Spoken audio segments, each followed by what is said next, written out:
উত্তম চরিত্র।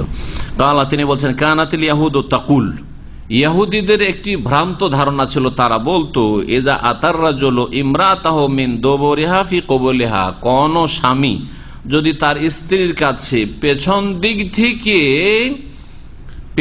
দিক থেকে সামনে সহবাস করে, মানে সহবাসের স্থান ঠিক আছে, ক্ষেত্র ঠিক আছে, কিন্তু পেছন দিক থেকে যদি আসে, পায়ুপথে নয়, পায়ুপথে তো হারাম, কিন্তু সামনের যে পথ আল্লাহ পাক যেটাকে শস্য ক্ষেত্র বলেছেন তাতেই আসলো, কিন্তু পেছন দিক থেকে আসলো, সামনাসামনি নয়।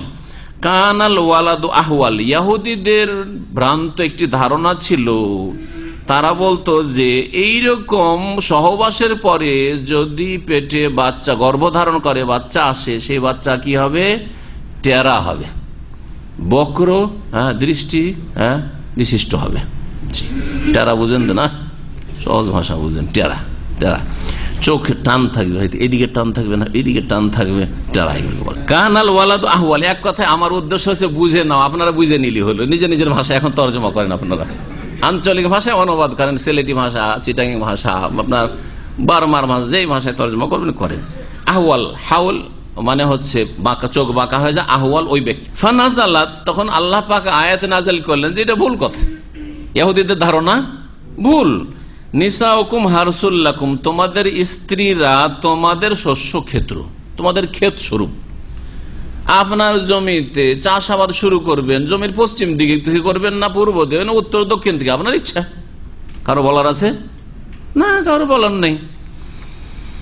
ফাতু হারসাকুম আন্না শেতুম, সুতরাং তোমরা তোমাদের খেতে আগমন করো, আন্না শেতুম, যেখান দিয়েই চাও, যেই দিক থেকে চাও। আন্না শেতুম মানে কাইফা শেতুম, যেমন ভাবে চাও, আসলে যেমন ভাবে চাও।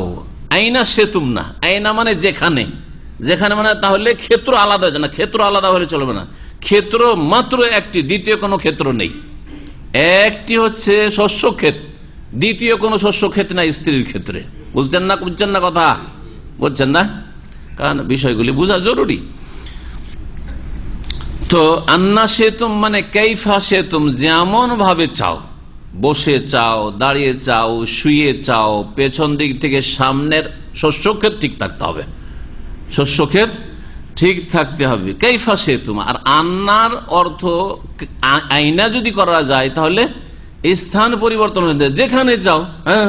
না, একাধিক জায়গা আল্লাহ তৈরি করেননি, নিজের জনচাহিদা পূরণ করার জন্য আল্লাহ পাক রব্বুল একটি শুধু ক্ষেত্র তৈরি করেছেন, সেটা আরবি ভাষায় কবুল, এই জন্য বলা হয়েছে কবুল, ফি কবুলিহা, সামনের দিকে। জি, মুত্তাফাকুন আলাইহি, বুখারী মুসলিমের হাদিস, আল্লাহ মুসলিম, আর বাক্যগুলি সহিহ মুসলিমের। এই হাদিস থেকে বোঝা যায় যে ইহুদিরা সহবাসের ব্যাপারে, সহবাসের যে নিয়ম নীতির ক্ষেত্রে তারা বিনা কোনো দলিল প্রমাণে বিষয়টাকে একবারে সংকীর্ণ করে রেখেছিল, যে এইভাবেই শুধু আসতে হবে স্ত্রীর কাছে, অন্য কোনো ভাবে যাওয়াই যাবে না। আর ইহুদিরা মদিনায় বসবাস করত, ভাষ্যকার বলছেন যে ইহুদিরা মদিনায় বসবাস করত, আর ইহুদিদের পাশাপাশি দুটো আর বংশ যারা মুশরিক ছিল জাহিলিয়াতের যুগে, আওস এবং খাজরাজ, যারা নবী করিম সাল্লাল্লাহু আলাইহি ওয়াসাল্লামের প্রতি ঈমান নিয়ে এসে পরে আনসারীতে পরিণত হইল, আনসার গোত্র। জি, আওস এবং খাজরাজ এরা মনে করত যে আমাদের কাছে তো কোনো ধর্মীয় গ্রন্থ নেই, আর এই ইহুদিদের কাছে তাওরাত আছে, সুতরাং তাদের কাছে জ্ঞান, ধর্ম সম্পর্কে জ্ঞান বেশি আছে, তো ওদের কথাগুলিকে ওরা মেনে নিত, ওদের কথাকে কি করত? মেনে নিত।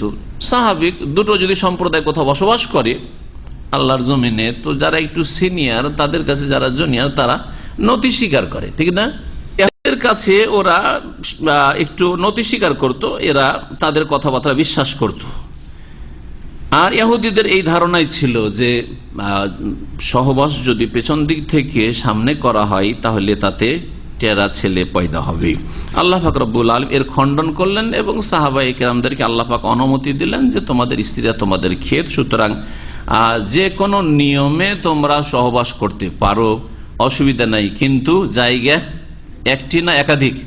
এই হাদিসে ইহুদিদেরকে মিথ্যুক প্রমাণ করা হয়েছে এবং তাদের এই কথাকে বাতিল ঘোষণা করা হয়েছে। ওয়া আন্নার রাজুল আল্লাহু আন ইউজামিয়া যাওজাতাহু আলা আইয়ি হাইয়াতিন ওয়া শাকলিন কানা, আর স্বামীর জন্য স্ত্রীর সাথে সহবাস করা যে কোনো নিয়মে জায়েজ রয়েছে, সামনে পিছনে দাঁড়িয়ে বসে, কায়মাতান জালেসাতান। ভাষ্যকার বলছেন মা দামা যালিক ফিল কবুল, যতক্ষণ পর্যন্ত ক্ষেত্র ঠিক রয়েছে, একটি রয়েছে। আর এইরকম বিভিন্ন রকম ভাবে সহবাস করলে ছেলে এইরূপ হবে, ওইরূপ হবে, এইরকম হয়ে যাবে, ওইরকম হয়ে যাবে, এগুলি কথা ভ্রান্ত কথা, এগুলি কোনো সায়েন্টিফিক কথা নয়, আর এগুলি শরীয়তীয় কথা না। আমরা শরীয়তকে বিশ্বাস করব, আর তারপরে যদি যারা বিশেষজ্ঞ তারা যদি বলে মেডিকেল সায়েন্সে, তাহলে সেটা আলাদা কথা, কিন্তু তাও বলে না। এই কথাই ভাষ্যকার এখানে বলেছেন যে এতে নবী করিম সাল্লাল্লাহু আলাইহি সাল্লামের মেডিকেল প্রমাণ হয়। নবী সাল্লাল্লাহু আলাইহি সাল্লাম যে ডাক্তারদের বড় ডাক্তার ছিলেন, হ্যাঁ, বড় হাকিম ছিলেন, এতে কোনো সন্দেহ নাই। এবং এতে নবী করিম সাল্লাল্লাহু আলাইহি সাল্লামের মুজিজা রয়েছে, মুজিজা, অলৌকিকত্ব। এখানেই আজকের আলোচনা শেষ করছি। আল্লাহ পাক রব্বুল আলামিন যেন আমাদেরকে কোরআন এবং হাদিস জানার, মানার, পালন করার তৌফিক দান করেন। আমাদের দাম্পত্য জীবনকে আল্লাহ পাক যেন সুখী করেন। আল্লাহ পাক রব্বুল আলামিন প্রত্যেককে অন্যের হক আদায় করা তৌফিক দান করেন।